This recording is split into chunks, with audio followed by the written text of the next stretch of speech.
weekend game here against the Ottawa Senators tonight after a 5-2 loss last night in D.C. It's Jason Martinez, Brian Smith, Chris Tarian. Buddy, let me ask you a question. Playing on the weekends, is that any different for an NHL player? Because the Flyers have, since the new year, have not been great on a Friday, Saturday, or Sunday. That's interesting, Jason. Yeah, and I don't know. I never really looked at it. And I think most pro athletes will tell you, I know I can, even as a broadcaster, you don't really know the difference between the week and the weekday because they all just flow together. It's not like you're putting down your work schedule on a Friday and you're going to regroup on Monday. It just flows through. So there really is no Monday morning.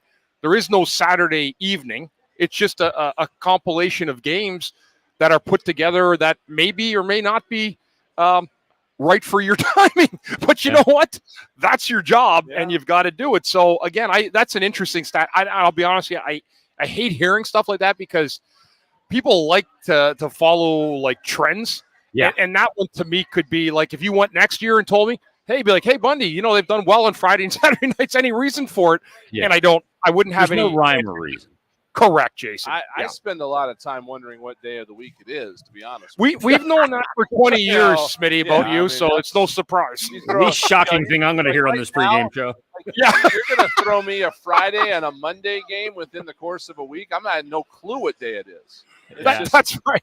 It's just the way it works. Now, I do see an opportunity for there to be a difference, like 1 o'clock versus 7 o'clock, something like that. But I see tonight a couple of teams that probably aren't going to arrive in very good humor because the Flyers obviously are not very happy with how last night went. Ottawa lost to Arizona. Yeah. So I'm sure they're not very happy, even though they're not really in anything right now. But a couple of teams going to butt heads here tonight. And, the Senators don't need points, but they're very much ready to play the role of spoilers the rest of this year, I'm sure. And so the Flyers have one that they need to get. I actually spoke to former Flyer captain Claude Giroux playing soccer. On this team? Playing soccer down in the hallway. I've tried to chat with him for a few minutes, and is always very, very gracious and a heck of a guy. But I got the sense just chatting to him for a minute there that they felt like they were getting themselves going in the right position, and that got stymied a little bit. But Arizona lost, was it 14, Jason, going into last night? Yeah, and then they snap, and always, you know how we know here in Philly what it's like for somebody to snap a win streak or a win-less streak better than just about any team. Yeah. That's a bad loss, and obviously Ottawa felt like their game was improving, and that's a one that can derail you. More concerning for me is the derailment that the Flyers had last night at the beginning of the second period. It was, and again, maybe 5 times a year you see a game like that where you're thinking, what a brutal team Washington is after the first, and the Flyers are going to roll over this team. And the Flyers learned the lesson that they've probably been trying to get banged into their head all year. You guys can't just sit back on your laurels and think that you're going to go out and win hockey games. You have to continue to compete. I give the Capitals a lot of credit for staying with it, but the Flyers made it way, way, way too easy for that team to take a 3-2 lead in the second period and ultimately go on and pad that lead in the third. That was probably what I think some people thought they were going to see from this Flyers team this year, and we haven't. We've been treated to a really, really exciting brand of hockey with a lot of workmanship and effort and camaraderie and brotherhood.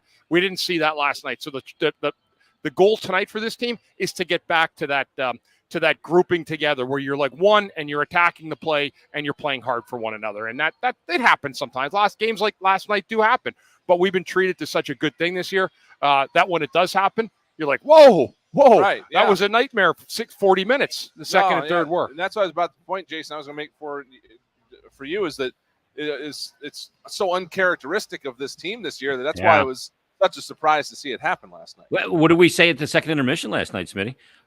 I think I uttered the phrase, I don't have to worry about this team because the room and because they're down 1 goal. You don't have to worry about them, getting back into this game. But you're right that the final 40 was the problem. But was it one of those situations where you had a really good first period and then you were going to get pushed back from them, so that was going to come up, but then you combine that with that you didn't have the same level of intensity or desperation, and then you get that big gap between the two teams in the second and third.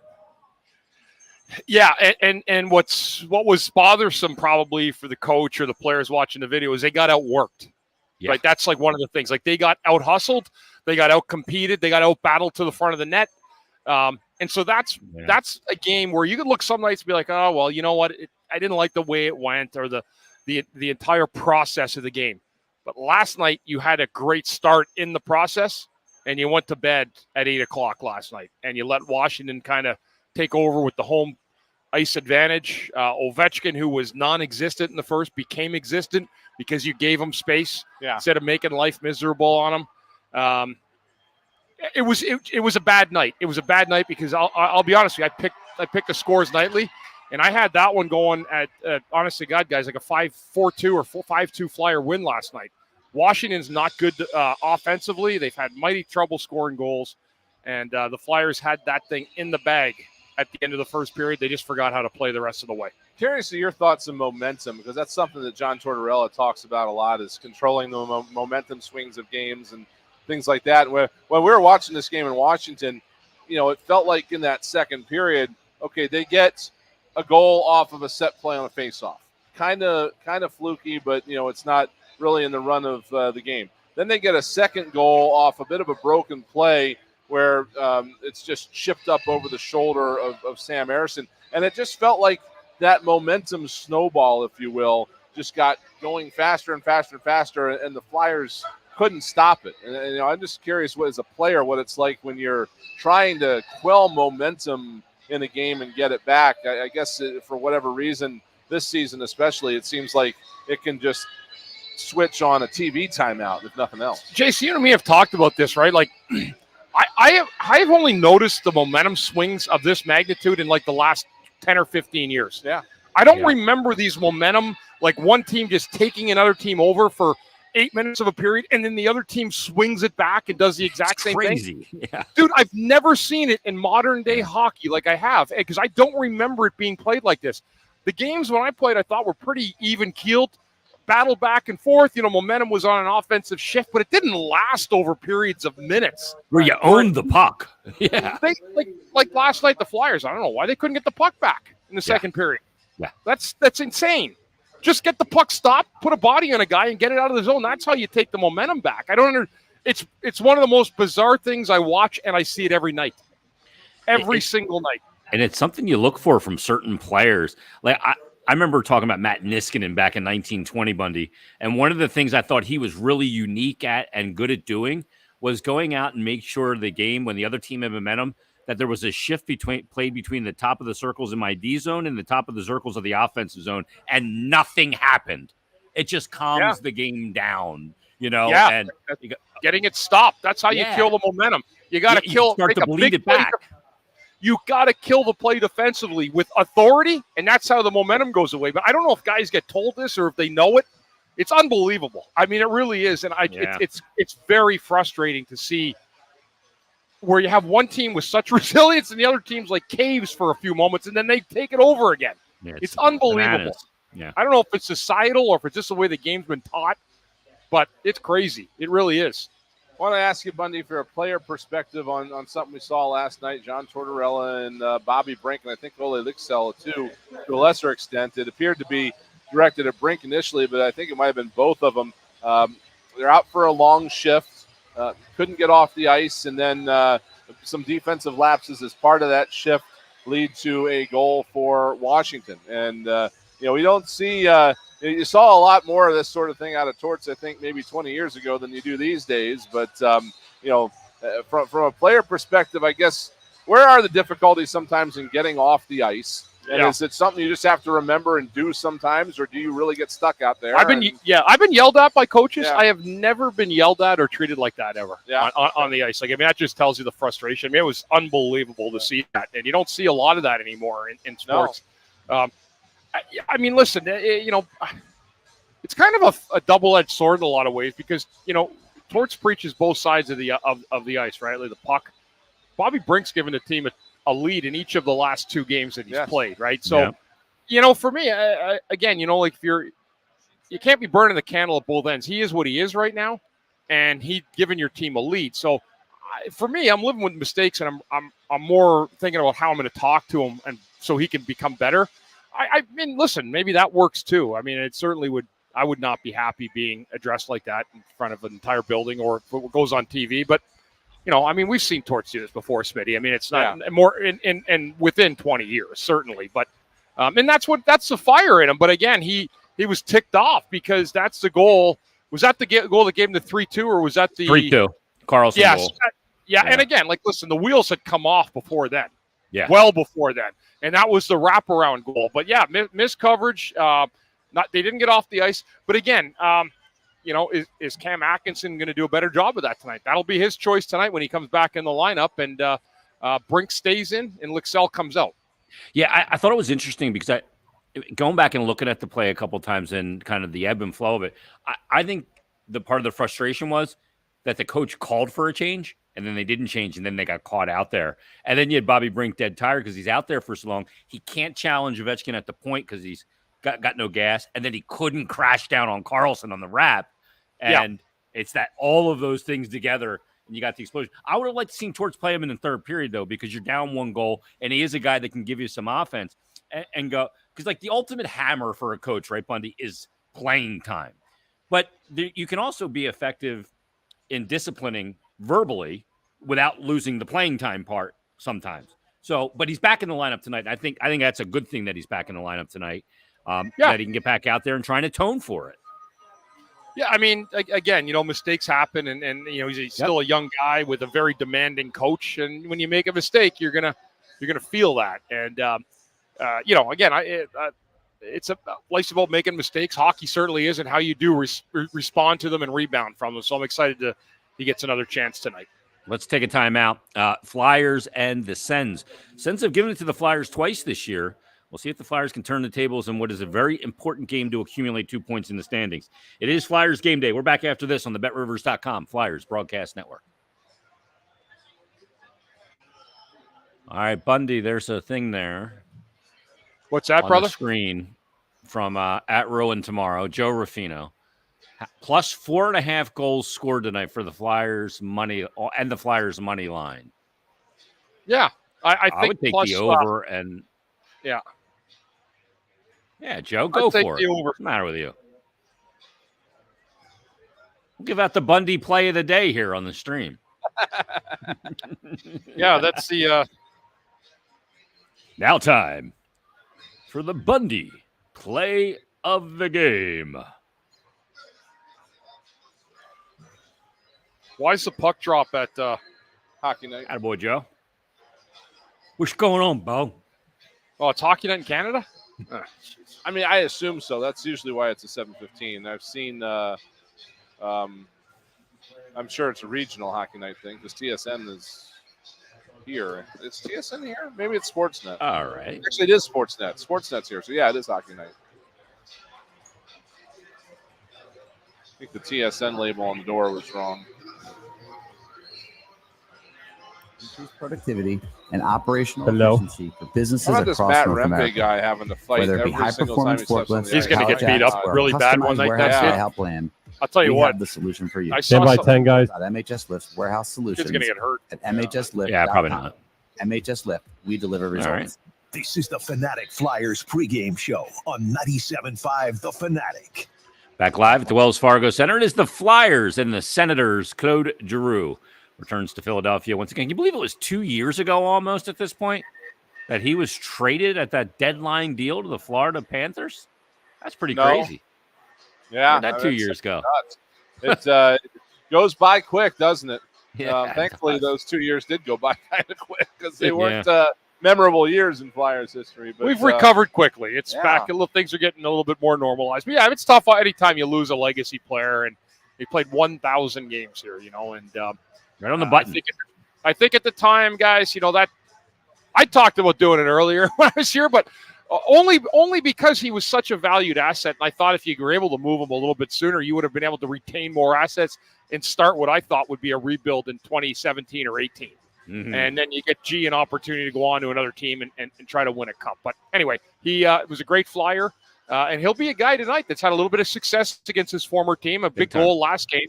And certainly he'll want to try to dish that puck tonight against Ottawa. I had one question, Jason. I hadn't seen it with Brian. Any word on Brady Tkachuk status tonight? All good to go? I haven't seen He's in their lineup. He's in their lineup. Okay, he had a little bit of an. He left last night, so actually, I'm not sure he is. He might not be in the lineup tonight. Yeah, I know he's been dealing with something, and he may be out. He's a handful too. He's a nightmare for the like Flyers. His old man, eh, Bundy? Yeah, a little bit. His size wise, he's a much better skater than his dad. Yeah, much. Linebacker. His dad was kind of like a guy in the slot, like more in a. Mm-hmm. I remember more as a net front presence guy. Yeah, guy you would have had to deal with quite a bit. I'm assuming a lot, well. and I did. Yeah, I mean he was a good hockey player. 50 goals scored many times, and unfortunately just had really bad teams and never really had a great sustained playoff run ever. Yeah, it's crazy. Tonight will be the season debut as a Flyer for Felix Sandstrom. Of course, he played 20 games last year for the Flyers, but he has not played a game this year. It was either obviously Carter Hart, Sam Ersson, or Cal Peterson. Peterson goes down, goes through waivers. Sandstrom gets recalled. And Bundy, I don't think it's ever lost on players the opportunities and that you may be getting, running out of time to get opportunities. But I'm sure Felix Sandstrom is aware that this is a big opportunity for him, and there may not be a lot of other ones if this one does not succeed. Well, and again, we were talking to Jonesy a couple weeks ago, and they have a pipeline of Russian goalies that they're going to look at, or at least perhaps have a glance at and see what the situation looks like in the next couple of weeks. But Kolosov being one of them when the season ends. Kolosov, yes, absolutely, Jason. So, again, I think with this situation, it's dire in a sense that you, as a team, need to find a way for your backup to win one game here and there, and there's not a lot of here and there's left. But this is a really, really important game tonight for the Flyers. And Sandstrom's going to need to be good. Ottawa, I think, has another backup playing, too, that's got an 88% save percentage. I got to be honest, I've never heard of either of these guys. Never heard of the guy, yeah. So, I mean, it is Who's good, going for them? Sogard, yeah. I mean, it's... Okay. Oh, yeah. I think we saw him in another game against the Flyers at one point. It's Sogard, and they have Korpisalo, too, but he's not healthy right now. Lyon is the backup, whoever that guy is. Yeah. So it's a good situation, like you said, Bundy, for the Flyers to get in here and grab some points they need. They dodged a bit of a bullet last week. Somehow the Devils lose to Anaheim. Every time it seems like the Flyers open the door for New Jersey, they just go ahead and shut it, think, hey, we're good. But eventually their toe on the door, Smitty. Yeah, eventually some of these other teams like Washington are going to start creeping closer as well. Yeah, well, yeah, and that was why last night. I mean, you're getting to a point where you're able to really kick teams down the standings with a win, and that's why being in is so important for where the Flyers are at right now. But also, keeping that resilient attitude that they've had most of the year is going to be really, really important. And again, rebounding after a loss. You're not going to win every night, and that's why tonight is so. I call it omni-important. It's super important game tonight. And you can't let Ottawa back in this thing. They've had success, but if you're the Flyers guys, you really have to dictate the tempo at the start of this hockey game, much like they did last night. But you're here at home ice, feed off. There'll be a great crowd here again tonight. Feed off that energy and try to have the start that you had, but sustain it. Short shifts, back-to-back. It'll be the same thing for Ottawa. You're going to have a mixed bag of goaltending on both sides of the ice. And you can't be detracted from a bad goal going in against you or thinking that you have a cushion with a 2-goal lead. That's not sustainable winning hockey. And I have a good feeling that Coach Tortorella would have told the guys that today. Bundy, last thing for you, and we'll get you out the door. We're going to get you to know the goalie, is this. Because of what happened last night, as you just alluded to, good first period. You had something to show for it. You're up 2-0, but then they score 5 unanswered. You lose 5-2. How long does that stay with the team? Because it's my thinking that, you get out to a 2-0 lead in this game. You're not going to repeat what happened last night because it happened last night. Yeah, and that's a great question. Some of them you can let go depending on how you played. Like if you lose a game and you played well, it's a lot easier to go the next day. That was a brutal loss last night because it was a brutal effort the second and third period. So my attitude for what I do is put the work in and the effort. And don't worry so much about results or structure immediately. Get the puck in, get a forecheck established, let them know you're here, you're alive, and make it a living hell in that zone. That's the only way you messaged Ottawa early that we're ticked off about last night. and we intend to clean it up tonight, get the 2 points, and go on our merry way. Yeah, and I don't care that they're ticked off. That's not none of the Flyers concerned because they lost to Arizona. All right, Bundy, go do your thing. Snow the goalie, and you'll be there for intermissions as well. We'll be here for intermissions. Brian Smith and I and Smitty. This is. I just look at this game as a monumentally important game, I was wondering if John Tortorella would come back with Sam Ersson after only seeing 21 shots last night. Not a pronounced amount of zone time. I don't always look at the shot total to determine if a goalie had a heavy workload. I more look at exertion levels, if that's even something I can measure on my television. But it didn't seem like one of those pronounced zone time games either for him. But he is going with the goaltender. This was probably the plan, and he stuck to it. Yeah, there's a couple things that work here. At some point you need to see maybe if Ersson can do a back-to-back. He certainly did them in the American Hockey League, where all your games almost are played on the weekends, and by the nature of the job, you've got to play back to back sometimes. Sometimes, yeah. I don't know if I'm not sure how often you ride a goalie through a 3-and-3, but maybe you do sometimes. And he definitely had to carry the water during the playoffs last year for the Phantoms. So you want to see that at the NHL level on occasion when needed. But at the same time, the Flyers also probably want to see what they've got right now in Felix Sandstrom. As you mentioned, he has not played an NHL game this year. He played some last season, but he's been in the American Hockey League this whole year. So, they brought up Cal Peterson. They didn't like what they saw, so they send him back. They're going to bring up Felix, and they want to see what comes out of him. And again, it's not out of the question for the Flyers to make some moves here ahead of the deadline. I don't think they're going to they're definitely not going to go spend an asset to get a goalie, but if there's a deal out there that they could do that they would do otherwise, and they might be able to bring one back, they'll know more after today whether that's a dead-on necessity or if it would just be another luxury for them. Yeah, and deadline, I guess, 6 days from now, coming up on Friday. Afternoon at 3 o'clock. Yeah. We'll be live in Tampa, Florida.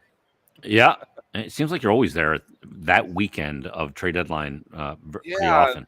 Somewhere down there, whether Tampa or Dallas or something like that. Yeah. Yeah. And one of the things, too, is sometimes, talking to Lappy this week for Flyers Daily, it was on, I think, Thursday's episode. The structure in the AHL for a goaltender is not as predictable as an NHL structure. It's one of the things, right. They can all shoot the puck in the AHL like they can shoot the puck, not with as much precision, but it's the structure and the little details. Yeah. And sometimes some goaltenders can perform better at that NHL with that structure and predictability than they can. They can do it at the NHL than they can in the AHL because it just doesn't suit them. We'll see if that's the case. Let's take our last time out, though. We'll take a break. We'll come back. We'll get you ready for Flyers Sends. We'll give you the Flyers line combinations and much more. And what is a big Saturday night of hockey in South Philadelphia. We're back after this on the BetRivers.com Flyers Broadcast Network.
the Wells Fargo Center. It is the Flyers and the Senators tonight.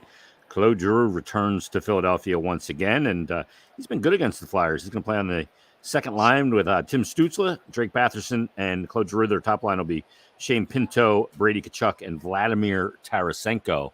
Those will be the guys the Flyers need to make sure don't do the damage against. Let's get to the Flyers line combination, Smitty. Let's start with the top line. How about Scott Lawton centering the top line with Joel Farabee and Tyson Forster?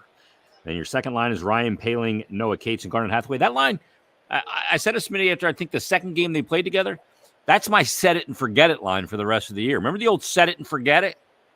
The infomercials? That's my set it and forget it. Yeah, I mean, we had that line at the start of the season, if you recall, with Hathaway, Poehling, and Nick Delorier. And all of a sudden, Ryan Poehling started moving up the lineup and, needing some more ice time. And then eventually Garnet Hathaway kind of joined him. So, it's just a good example of what John Tortorella talks about, playing the hot hands and, getting the guys the ice time that, are going to, probably contribute the most at this point. The Frost, Tippett, and Atkinson line, Cam Atkinson draws back in after a missed game as a healthy scratch. Ule Lixell comes out of the lineup, and Brink will go down and play with Sean Couturier and Nick Delorier. So he is not fulfilling the Aurier requirement there. Brink-Aurier. I'm sorry, sir. You're going to have to go somewhere else. You are not a card-carrying member of the French name club, right? Is that what that is? That's what it is. Yeah. The thing is Brink had some defensive breakdowns. He had the giveaway just before the Flyers scored the opening goal, and some other defensive breakdowns in the last couple of games. But he's going to play with one of the most defensively responsible people in Sean Couturier. But it remains to see if we'll start to see an increase in Couturier's minutes. Is that still a ways off, or when that will happen? But we'll see how that changes over the course of this game, and then, of course, of the schedule here coming up as well. Yeah, I mean, he's continuing to be put into certain situations, especially in third periods, where the Flyers want his offense, and places where John Tortorella thinks that he can succeed. As for Brink, I mean, I think Torts said when they brought him back up, as he figured out his game, well, not all of it, and those are the parts that he hadn't figured out. And I really think he got caught in perhaps a worst case scenario last night, because he missed the change, and the next thing he's 20 whatever years old, 21, 22, and he's staring down Alex Ovechkin. And I think the first time I did something like that, I would freeze too. That's kind of just what happened. And we've talked about it before. When you're out there and you're tired and everything, the first thing you lose is, some of the mental details of the game. And, that's obviously what happened there. And he just unfortunately happened to probably make two mistakes on the same possession, and it resulted in a goal, and it ended up being the game-winning goal. So, just a perfect storm there, I think, and something he'll definitely learn from. No doubt about it. And that's what it's all about. That's part of the arc of development that we talk about so often. Flyers D pairs, York and Sanheim, Sealer and Walker, unchanged here, Stahl and Zamula. And they did call up Ronnie Attard the other day, but he is not in the lineup. I thought maybe there'd be a chance for Ronnie to get into this game on the right side on that third pair. Yeah, I was a little surprised as well. I thought this might be a spot for him to, kind of ease his way in. Again, not a team that's necessarily a huge lift in the Ottawa Senators, and maybe some fresh legs, but they want to get him up to speed a little bit more. So I definitely think he's going to get a look while he's up here at some point, but just not this particular night.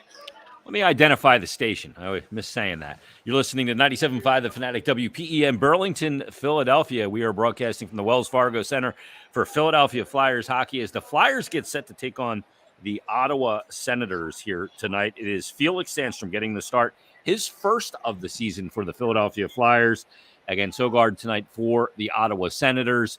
And Sandstrom this year in 20 games with the Phantoms has a .323 goals against average, an .882 save percentage, had an .880 save percentage in 20 games with the Flyers last year at a .372.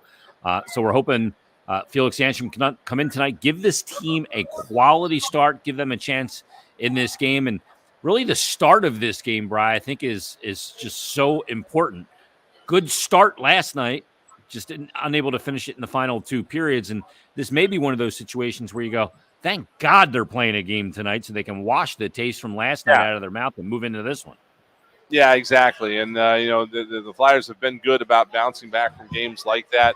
They're in a situation tonight where they probably have a little bit of an advantage over this Ottawa team because they were only in Washington last night. They got on a train. They got back up here not too long after midnight, so they weren't home all that late. Ottawa was at home, had to come here, go through customs, all that fun stuff. Who knows when they got in.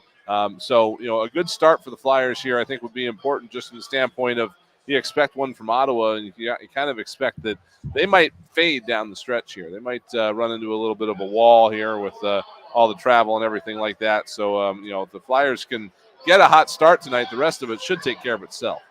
Yeah, and, Flyers want to avoid the fade.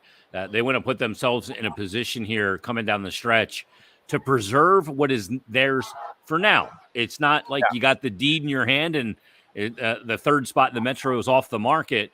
You've got a team in the Caps after that win last night, 4 points back with 2 games in hand. The Islanders sitting 5 points back with 2 games in hand. The Devils now sit 5 points back with a game in hand, but you got to accumulate standings points. You absolutely do, and that this is one of those games that the Flyers need to get just from the standpoint of everybody else they're playing this next few weeks. A lot of these teams are playoff opponents. They're teams that are in a playoff spot at this point. They got a lot of teams out there that have some really dangerous offensive players, something the Flyers had been having problems with. They got a little bit better at it in the New York game, a little bit better still in the Tampa game. But they need to get these points that are available to them to maintain that advantage that they have over the teams behind them because you don't want this going down to the last minute or anything like that. I thought it was somebody commented on the Flyers Daily video on YouTube and said, how do you go out and you beat the Tampa Bay Lightning 6-2 and then end up losing that game last night, giving up 5 unanswered goals, 5-2? That beat the NHL. No, it is. And, Torts touched on it post-game, too. He said you got to give them some credit because Washington, you got to remember, they had 6 or 8 hung on them by the Red Wings the night before. I mean, it was the game before. It was not a pretty game for Washington. Yeah, it was a snowman. And against that goalie. Yeah. So, they had something to show as well. And they didn't show it in the first period. Spencer Carberry got him turned around for the final 40 minutes. But again, sometimes it's not always how your team's playing. It's how the other team's playing. And, once Washington got out for that second period, they just really adjusted their defensive game and didn't let the Flyers get a whole lot going on. However, they've got to figure out how to play against teams that do that to them because it's not going to get any easier. No doubt about it. It'll be the Flyers and the Senators here at Wells Fargo Center tonight. And again, we'll see what the goaltending performance has at both ends of the ice in this game. It's not going to be at just one end of the ice. So certainly some intriguing storylines and most importantly, 2 extremely important points in the standings up for grabs for the Philadelphia Flyers tonight. They need to show a little bit of that desperation we saw from the Washington Capitals last night. Stay tuned. We've got Tim Saunders and Todd Fedoruk standing by. They've got the countdown to face off between the Flyers and the Ottawa Senators coming up right after this. You've been listening to Flyers Game Day on the BetRivers.com Flyers Broadcast Network. Good night, everybody. You are listening to 97.5 The Fanatic Philadelphia, a Beasley